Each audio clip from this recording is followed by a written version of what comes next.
Order. Can I please call Mr Quilty to move his motion 110?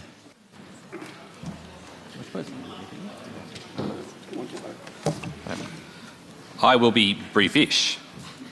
Well, it'll be brief for an opening speech anyway.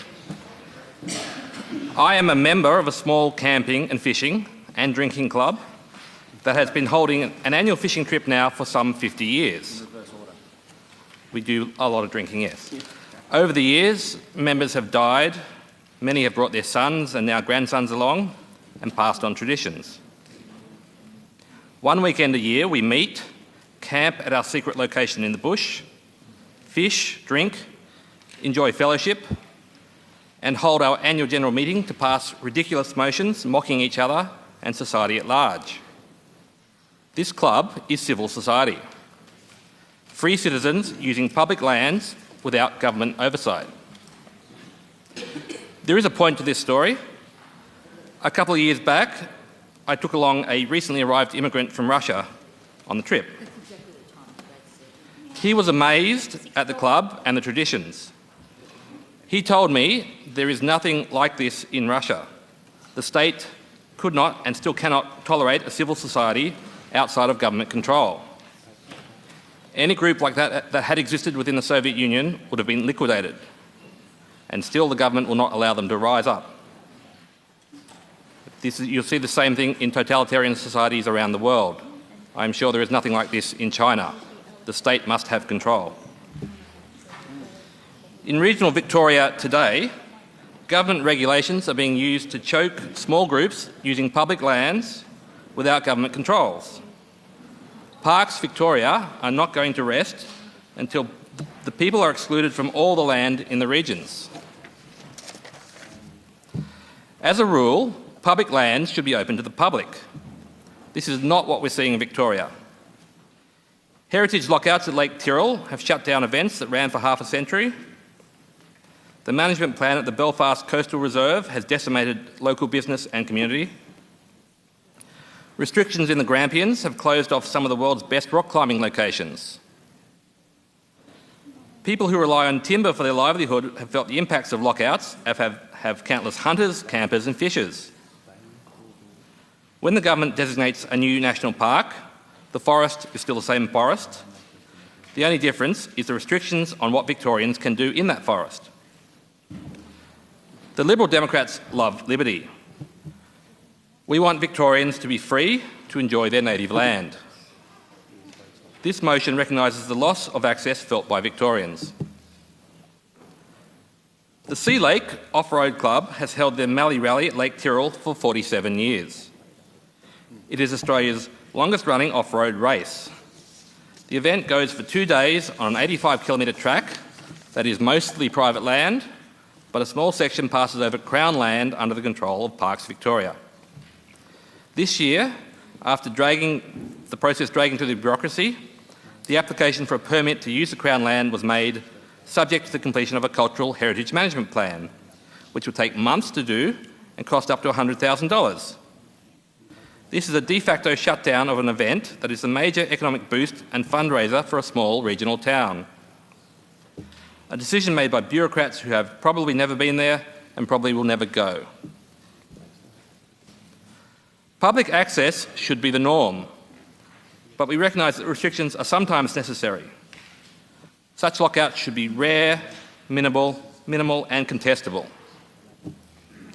Governments should work with local communities to ensure restrictions are not arbitrary. It should notify affected parties and it should provide meaningful recourse. The departments responsible for administering these lockouts should be accountable to the communities they affect. This is not what we're seeing in Victoria. Decisions that affect regional Victorians are made in Melbourne by Melburnians.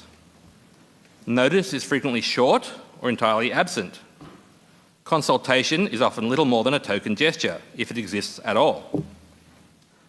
Compromise, accommodation and collaboration are rare. When the government issues lockouts, people affected have nowhere to turn. There is no review process. Parks Victoria and Aboriginal Victoria have little incentive to help. There are no consequences when these departments ignore and stonewall concerns. Nothing happens when they do the wrong thing. The same is true for almost all of Victoria's public sector, but we will come to them in due course. To those who have fallen victim of this lack of recourse, the Liberal Democrats are here to fight for you. This motion recognises the indifference and neglect that has been a feature of many public land lockouts in Victoria. The way to address these concerns is not through empty promises. Performance targets and internal reviews are not adequate. The government needs to be constrained. When government fails, government should feel the failure. When government fails to perform due diligence, fails to consult, fails to give notice, fails to respond, fails to compromise, and fails to meet community standards, then it also should fail in applying its restrictions. If the government wants us to lock us out of our own country, the government needs to do the work. Improving accountability also requires improving accessibility. The people and officers that are responsible for lockouts should be local to the communities that are affected. The Belfast Coastal Reserve is almost 300 kilometres away from the people who issued the lockouts. When locals have a complaint, they do not see a face, a name, or a human. In many cases, recourse is so limited that the only option people have is to engage with the political system. For most, that is too much. We had a saying on council, the only time that people get interested in what the council are doing is when the council is stuffed up.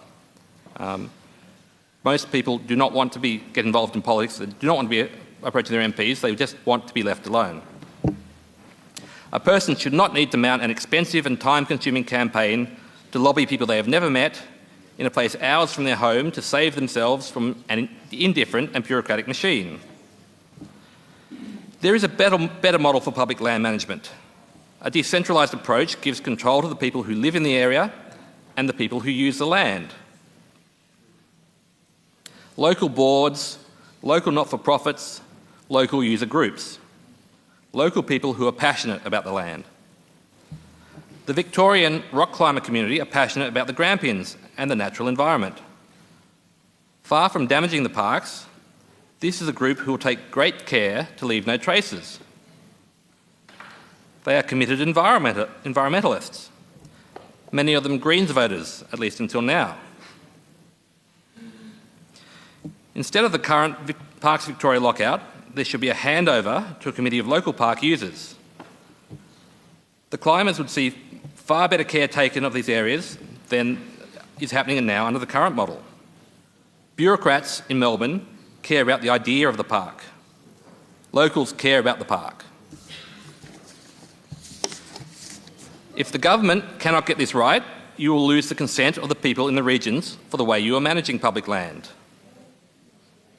Regional lockouts without consultation have caused nothing but grief for the government. This motion calls on the government to improve the accountability of departments responsible for lockouts and to consider changes that allow locals to be more directly involved in public land management. I commend the motion to the House.